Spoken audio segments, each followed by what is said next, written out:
एक बड़ा सा गेहूं का खेत था जहां सुनहरी फसल पककर तैयार खड़ी थी।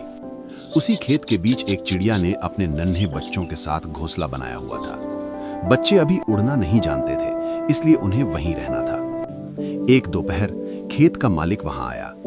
फसल को देखकर वो बोला, अब कटाई का वक्त आ गया है। मैं कल अपने पड़ोसियों से कहूंगा कि वो आएं और खेत काटने में मेरी मदद करें। ये सुनकर बच्चे डर गए। उन्होंने अपनी माँ से कहा, माँ, किसान पड़ोसियों को बुला रहा है, हमें ये खेत अभी छोड़ना होगा। माँ ने मुस्कुराकर कहा, नहीं बच्चों, अभी डरना नहीं है, अभी फसल नहीं कटेगी। अगला दिन गुजरा पर कोई पड़ोसी नहीं आया।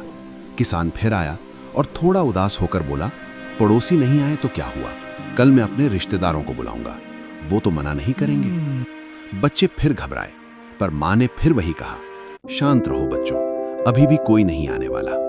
और वाकई अगले दिन रिश्तेदार भी नहीं आए। तीसरे दिन किसान जब खेत आया तो उसने देखा कि फसल अब ज्यादा पकने की वजह से गिरने लगी है।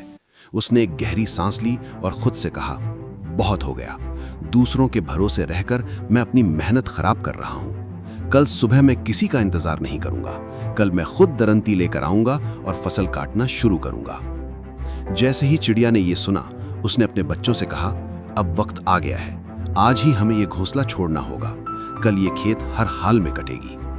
बच्चों ने हैरत से पूछा, माँ, जब किसान ने पड़ोसी और रिश्तेदारों को बुलाया तब तो कुछ नहीं हुआ, अब ऐसा क्या बदल गया? माँ ने जवाब दिया, बेटा, पहले वो दूसरों के भरोसे था, इसलिए काम रुका हुआ था, लेकिन आज उसने अपनी जिम्मेदारी खुद उठाने का फैसला कर लिया है। और जो इंसान अपनी मदद खुद करने की ठान लेता है, उसके काम को फिर दुनिया की कोई ताकत नहीं रोक सकती। हम सब की जिंदगी में वही खेत है और वही फसल है। जब तक आप किसी और की आस में बैठे हैं, आप सिर्फ अपना वक्त गंवा रहे हैं। ये दुनिया की आस सिर्फ टूटने के लिए होती है, इंसान को खुद खड़ा होना पड़ता है। अक्सर दोस्त, रिश्तेदार कोई काम नहीं आता है, रोने से और दूसरों की उम्मीद से सिर्फ पछतावा हासिल होगा। उठिए, अपनी दरंती खुद उठाइए, क्योंकि आपकी कामयाबी का रास्ता किसी और के इंतजार से नहीं, बल्कि आपके अपने कदमों से शुरू होता है।